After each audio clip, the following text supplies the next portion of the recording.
కడప జిల్లాలో రాజకీయం రంజుగా మారింది. జిల్లా పరిషత్ చైర్మన్ పీఠాన్ని దక్కించుకోవడానికి వైఎస్ఆర్ కాంగ్రెస్ పార్టీ విశ్వ ప్రయత్నాలు చేస్తుంది. జిల్లా పరిషత్ చైర్మన్ అమర్నాథ్ రెడ్డి రాజీనామా చేసి రాజంపేట ఎమ్మెల్యేగా ఎన్నికయ్యారు. దీంతో జిల్లా పరిషత్ చైర్మన్ పదవి ఖాళీ అయింది. తాత్కాలికంగా ఇన్ఛార్జ్ చైర్మన్ గా జ్యేష్ఠాది శారద ప్రాతినిధ్యం వహిస్తున్నారు. ఈ నెల 27వ తేదీన జిల్లా పరిషత్ చైర్మన్ పదవిని ఎన్నుకోనున్నారు. కడప జిల్లాలో మొత్తం 50 జిల్లా పరిషత్ ప్రాదేశిక సభ్యులున్నారు. ఒకరు రాజీనామా చేయగా మరో 2 స్థానాలు ఖాళీగా ఉన్నాయి.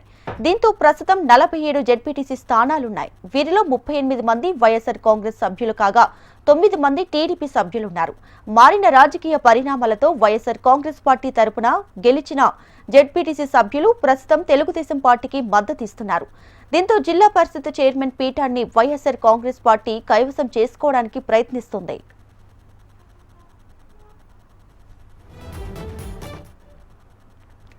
బ్రహ్మంగారి మఠం జిల్లా పరిషత్ సభ్యులు రామ గోవిందరెడ్డిని జిల్లా పరిషత్ చైర్మన్ అభ్యర్థిగా వైఎస్ఆర్ కాంగ్రెస్ పార్టీ ప్రకటించింది.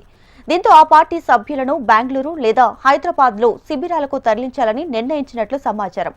పొలిటికల్ క్యాంపు తీసుకువెళ్లి అక్కడి నుంచి ఈ నెల 27న నేరుగా కడప జిల్లా పరిషత్ కార్యాలయానికి తీసుకొచ్చే విధంగా ప్రయత్నాలు చేస్తున్నారు.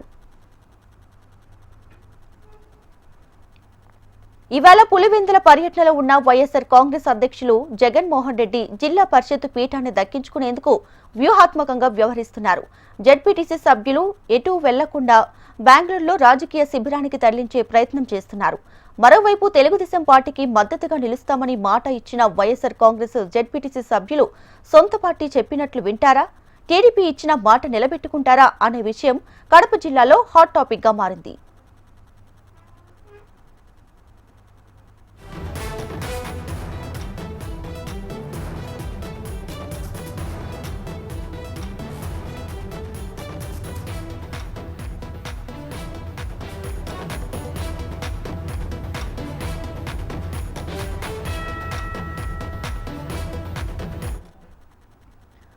రైట్గా కడప జిల్లాలో మొదలైన క్యాంపు రాజకీయాలకు సంబంధించి పూర్తి డీటెయిల్స్ మా ప్రతినిధి చంద్రమోహన్ అందిస్తారు. చంద్రమోహన్.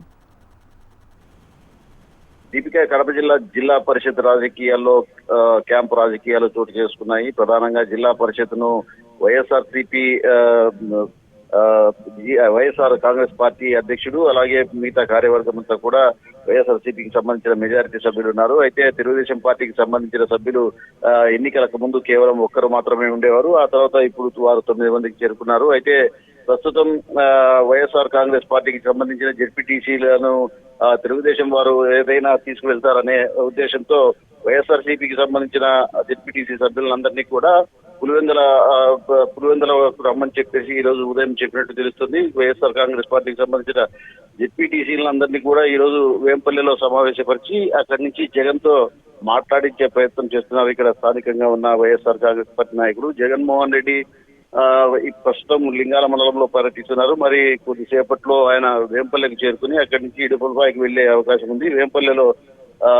వేంపల్లి జెడ్పీటీసీ రవికుమార్ రెడ్డి కుమారుని వివాహ వేడుకకు హాజరు కాకపోవడం వల్ల ఈ రోజు ఆ దంపతులను ఆశీర్వదించి అక్కడే ఉన్న జెడ్పీటీసీ సభ్యులతో అందరితో కూడా జగన్మోహన్ రెడ్డి మాట్లాడి వారందరినీ కూడా ఇరుపులపైకి తీసుకెళ్లి అక్కడి నుంచి బెంగళూరుకు తరలించే ప్రయత్నం జరుగుతోందని తెలుస్తోంది. బెంగళూరు నుంచి మరికొందరిని హైదరాబాద్ కూడా తరలించే ప్రయత్నం కూడా చేస్తున్నట్టు తెలుస్తుంది. అయితే తెలుగుదేశం పార్టీకి సంబంధించిన వారు మాత్రం ఇప్పటికీ 9 మంది సభ్యులు ఉన్నారు. వారిలో కొంతమంది మరీ తిరిగి వైసీపీకే వెళ్లే అవకాశం ఉన్నట్టు కూడా తెలుస్తుంది. దీంతో తెలుగుదేశం వారు ఏమైనా కీలకంగా వ్యవహరించి జిల్లాలో ప్రధానంగా గతంలో జెడ్పీటీసీ ఎంపీటీసీ ఎన్నికల సందర్భంగా బీటెక్ రవిని ఎమ్మెల్సీ చేసిన ప్రయత్నం గతంలో తెలుగుదేశం వారు వ్యూహాత్మకంగా అనుసరించి బీటెక్ రవిని ఎమ్మెల్సీని చేశారు. అట్లే ఆ ప్లాన్ తోనే ఏవైనా వైసీపీకి సంబంధించిన జెడ్పీటీసీలను తీసుకువెళ్లి జెడ్పీ చైర్మన్ టీడీపీకి అనుకూలంగా మలుచుకునే ప్రయత్నం ఏదైనా జరుగుతుందనే ఉద్దేశంతో వైఎస్ఆర్ కాంగ్రెస్ సంబంధించిన నాయకులందరూ కూడా ఈరోజు వైసీపీకి సంబంధించిన జెడ్పీటీసీలను బెంగళూరుకు తరలిస్తున్నారు. దీనికి సంబంధించి జగన్మోహన్ రెడ్డితో మరి కొద్దిసేపట్లో చర్చ జరిగే అవకాశం ఉంది. ఆ చర్చల అనంతరం వారిని హైదరాబాద్కి తీసుకెళ్లాలా లేదా బెంగళూరుకి తీసుకెళ్లాలా అనేది కూడా కీలకంగా మారే పరిస్థితి ఉంది. ప్రస్తుతం అయితే జెడ్పీటీసీలందరూ వేంపల్లిలో జగన్మోహన్ రెడ్డి రాక కోసం వేచి చూస్తున్నారు Deepya. Right Chandramohan, thanks for the updates.